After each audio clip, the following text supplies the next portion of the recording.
been no discussion on that specific item, so I can't really say. Has there been? That wasn't part of it?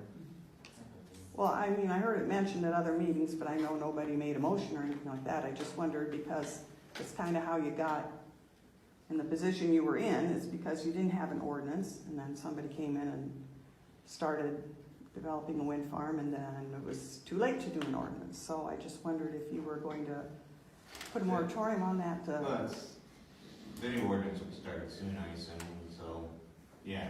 I don't know if we'll need to put a moratorium or we'll have to take county attorney's advice on the best way to handle that, but if we're going to do an ordinance, we'll want it into effect for any future wind farms, so whatever it takes to make that work. Yeah, that's what I was, so that is your intention though to, I believe that's my intention anyway. okay. The other question I had was on the roadside ditch spraying. Is that something that we've been doing for years now, or is that something new? We always spray roadside ditches. We have weed commissioner, roadside manager actually, which by law we have to have a weed commissioner, but there's also a roadside manager, which is more than just a weed commissioner. And they've been doing it, but we've fallen behind in a lot of places, especially with trees growing up in the ditches, the brush. And so the plan is for this year, about half the county will be sprayed by a contractor. And, well, a plan is, if that works out next year, the other half would be sprayed, but of course, if it doesn't work out as planned, it won't be. So this is the first time that I can remember that we used an outside contractor to do it. Okay. And then, that's what I wondered, like, because I was trying to read what it said on the application and like the property owner's responsibility if they posted the do not spray signs, and it said that it had to be, the entire ditch had to be mowed, is what it said on the paper. And I didn't know if you were trying to, like, I know you're trying to get rid of like thistles and parsnip and, like you said, it's real brushy or something, but like some of the ditches are straight up and down. There's no way you can really mow that. And then I also know that there's the Iowa State Code says there's no mowing allowed till after July 15th for the nesting birds in the ditch. And if you spray, is he gonna spray like everything, or is he just gonna like spray where these noxious weeds are, or what was the intention or the plan for that? I think they just spray where there's a need for the spray, don't they? I thought they're spraying everything, and there's spot spraying with different stuff on, like thistles to kill them. But Nick will be in here at 9:30, he can tell you for sure. Okay, well, I just wondered how that, I mean, if you poison everything in the ditch, it kind of negates the don't mow it until after July 15th, because anything that's in the ditch that you spray with poison, you're gonna kill. So I didn't know, and I also didn't quite reconcile the property owner has to mow the entire ditch with ditches that are like straight up and down 6 I feet. didn't know about the mowing for sure either, because I thought that he just had it posted in case you had wildflowers or something. That's what I assumed, but when I read it, it said something different, and so I just. Yeah, because I mean, like, if you have wildflowers. Yes. Or there are some prairie remnants that have been identified over the years by our roadside manager and our naturalists and others, and those are supposedly logged so that, and I told Nick to make sure that the spray people knew where that was, so we weren't spraying natural prairie. Right, that was my concern, that, we do have wildflowers. And there is a list of the natural prairie, or what's been identified, which they put a lot of work into that over the years, so we probably have it mostly identified. Well, who would we report that to if we do have natural prairie? Is there somebody that is keeping track of that? Well, the county naturalist was at one time, but I would say to our roadside manager. Roadside Which is manager. through Nick's office. Okay. And wasn't there only certain days that it could be sprayed to? I mean, didn't he, that day the contractor was here, didn't he say he had to do it by in a There's certain often amount? times to spray, I don't know if he was Yeah. gonna be able to hit him. So, Well, what, I talked to somebody and he had said that, I don't think they've started it yet, because he told, my understanding was if the ground is totally saturated, as it is now, and they spray with Milestone or the 2,4-D, whatever it was, that, that Milestone, if it rained again within a couple of days, that would run off. And that stays in the ground. That was the whole thing that they were warning people about. Don't spray next to a hayfield, because if you sprayed it next to a hayfield. And then I asked him and he said, no, some people mow the ditches for hay. You know, mow the ditches and use that as hay. And if that was sprayed and then you mowed that and used it for hay, that if you later used it for bedding for your animals and then you took and spread that out on your field, you would end up with bare spots in your field because it would carry over and you wouldn't be able to grow anything there. So my concern was greater if our ditches all empty into the neighbor's pond across the road and his cattle drink out of that, people fish in there, you know. I was worried about any runoff or carryover in people's ponds like that. People are gonna be eating fish out of there, or cattle and animals are gonna be drinking out of there. What that would do. Let's ask Nick about that, Okay. rather than us Okay, giving you bad information. okay, thank you. He said he's getting lots of calls and questions on it. So- Yeah, okay. But it is, I know, a reputable company doing it. Right, oh yeah, It's not just somebody we found with a sprayer, so we're hoping that, yeah, that they should have answers to those. But yeah, let's talk to Nick at 9:30. okay, thank you. That way we get the right story, we all hear at the same time. Abby? Hi, I was wondering, so kind of bouncing off of Denise's question with the ordinance, like, how do we get the ball rolling on that? And my other question is, if another wind energy company or the existing companies that already signed the agreement decide to pursue other areas of the county before the ordinance in place, what goes on with that? Is that just, do they get to proceed with that since they have all these easements and all that, or are they subject to the future ordinance? They'd be subject to the future ordinance. The only agreement there is with Invenergy, Diamond Trail Wind for the up to 78 windmills, is that what it says? Or, Mm-hmm. anything else going to fall into a future ordinance. Okay, if a company's coming in and signing easements as we speak or whatever, like right now in the next few months until we have an ordinance, is that gonna be something that you guys are gonna wanna honor, like this last project, that you'll wanna honor their right to pursue this project because they've came in and signed easements and they've invested money and whatever else that was put in that agreement? Is that something that you guys are gonna do? Or is this gonna be a more reflective on what the whole county wants?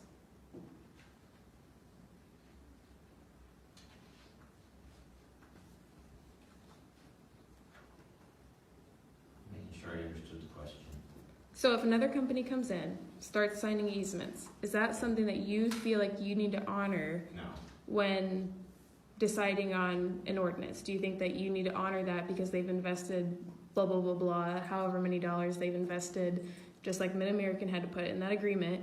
Do you feel like you need to honor that? Are you worried about litigation against the county? No. Yes, we intend to get something in place for anything future. Okay, And we'll obviously start on that soon. what's soon? I would hope within weeks. I mean, well, you know, it depends on what you call starting. I mean, we've been gathering information about different ordinances in different counties and best practices, and we've been gathering tons of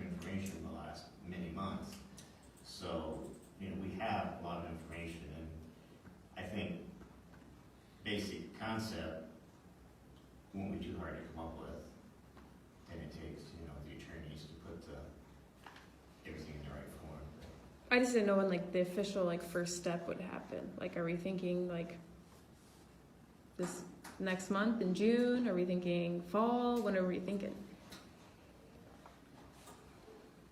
Personally, I'm thinking long before fall. I would like to think in June, something will at least get started. We'll talk to the county attorney and see what he feels the proper timeline is. And would you guys be willing to consider a moratorium against any turbines being, or even easements, or I don't know how that even works, a moratorium against wind energy projects in the county until this is in place? Would you guys be willing to consider that? You want a moratorium on easements? On turbines, I guess is probably the more appropriate.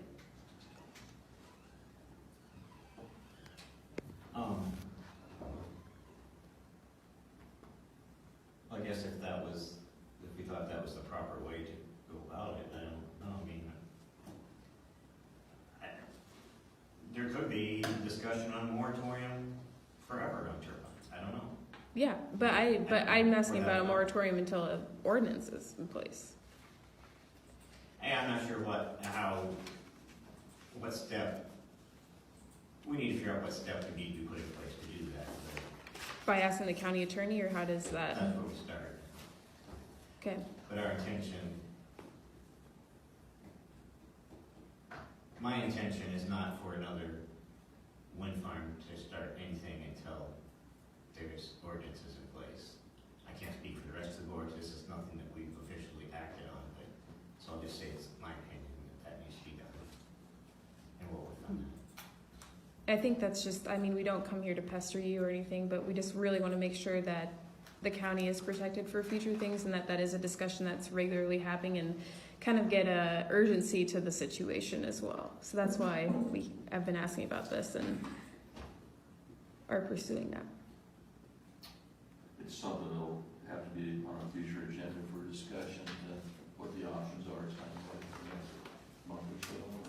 Well, yeah, I mean, Do I need it's to? not something we're gonna just kick down the road and then kick down the road again and then kick down the road again and then have it bite us. No. Is there a reason why we can't put that on the agenda for like next week or the week after?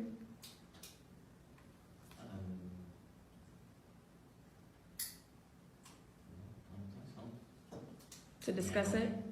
I think you would appease a lot of people if you took the time to discuss it.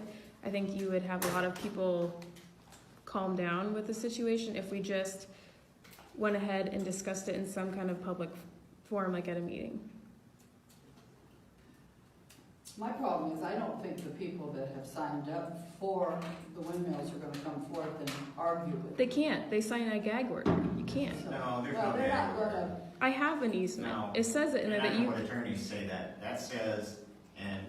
you can't say how much you're paid, and you cannot talk about negative side effects of the No. turbines, which is not here You can't now. talk about how much you're paid, that's it. Yeah, but why would they come though if they have some kind of thing limiting them on what they can speak about?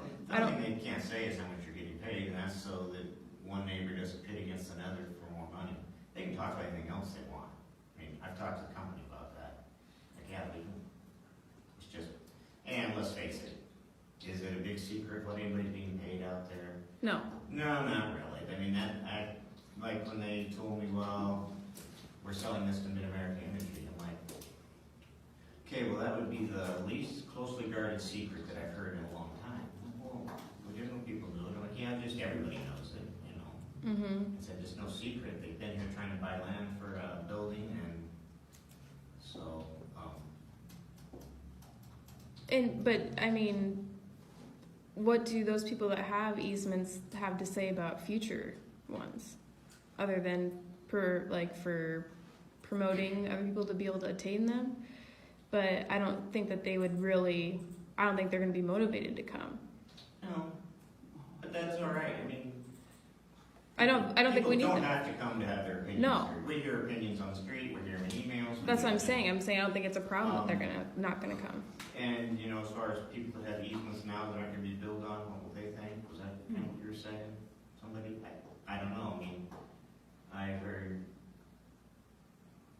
a of one farmer that said he wished he would have signed an easement so his neighbors could have had windmills. He feels like he did them wrong. I've had another farmer tell me, you know what? I don't care what my neighbor did with his land, but I don't want him to care what I did with mine. As far as signing up or not signing up. And that's, you know, I'm sure there are people with easements that still want to see windmills built on their property. I'm sure there are people with easements that are looking back now and saying, oh, maybe we guys should hit our farm. I don't know. Mm-hmm. But Yeah, but that's- so what I'm getting at is I just want it on the agenda. Like, if we can put it on the agenda, let's just do it. I think you would probably appease a lot of the people that are concerned about this. Well, we will discuss with the county attorney how he thinks we should start this process, and we will get it moving. This week, right? Next week? Within this week? Next week? Today? Next week? Do I need to call him and ask him? We will talk with him today. Okay. See what they say. It'd just be nice to have time frames, like giving time frames. Anything else today, though? No, I don't, Mr. Person say, Oh, so he's gone. Oh, so it's gone. he's not. Yeah, he's gone this week. I thought he was gonna be here this morning, but he's not. Okay. Well, just if you can give some time Someone will frames. do it next week. I'm gone next week, but, well, I can still call him when I'm gone. If we could just get some time frames and really just be highly motivated to get this on the agenda ASAP, I think that would be beneficial to you guys and to people that are concerned. Yeah, we're not disagreeing here. Yeah, that's all I have to say. You're saying what we're thinking.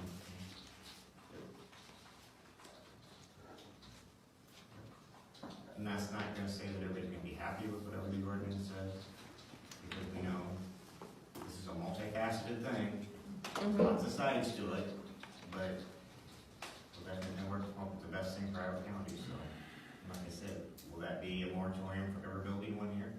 I don't know. Or will it be 100-foot setback? Well, I doubt it, but, you know, but I think something can be worked out, it'll be good for everybody. I hope that it can. Of course, with anything, everybody doesn't get exactly what they want, but that's where I'm at anyway. Anything else? We got a few minutes left. Anybody else have something? Alan Schumacher, Chairman, Ringgold Township Trustees. It's my understanding I need to come to the board and ask for approval to replace a township trustee who is moving to